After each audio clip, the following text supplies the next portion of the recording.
শিক্ষকৰ ধেমেলীয়া পদ্য। দূৰ দূৰণিৰ পৰা আহিলোঁ আমি নিত্যানন্দ MV স্কুলত।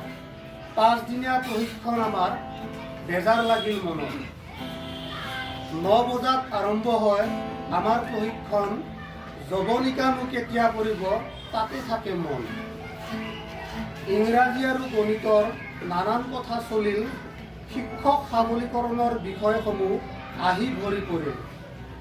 নয়ন কলিতা, হিতেন ডেকা ছাৰ আমাৰ সমল ব্যক্তি। শুনি শুনি আমনি নালাগে তেওঁলোকৰ মুখৰ উক্তি। বহু ঘণ্টা বহি বহি শৰীৰ বিষাই যায়। দূৰৰ ছাৰসকল ঘৰ পাওঁতে বহু ৰাতি হয়। অৱশ্যে এনেকুৱা প্ৰশিক্ষণ হ'ব লাগে স্কুলৰ একঘামি যায় ফাটি। যদিহে সদায় 12 বজাত, যদিহে সদায় ভাত খোৱাৰ পাছত 2:30 বজাত হয় ছুটি। চতুৰ্থ দিনৰ পুৱাৰ ভাগত দ্বিতীয় তিথি উপস্থিত হ'ল। আমাৰ মাজৰ সমস্যাবোৰ তেওঁ লিখি লৈ গ'ল।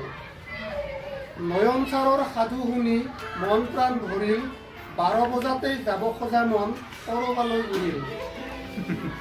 এদিন নহয়, দুদিন নহয়, 5 দিন ধৰি থাকিলোঁ। তাৰ মাজতে কিবা নহয় কিবা নিজৰ বাবে শিকিলোঁ। অনিৰুদ্ধ ছাৰে সদৌ শেষত 1, 2, 3 কয়। পৰীক্ষাৰ্থীসকলৰ বুকুৰ মাজত দেশপ্ৰেমৰ নৈ বয়।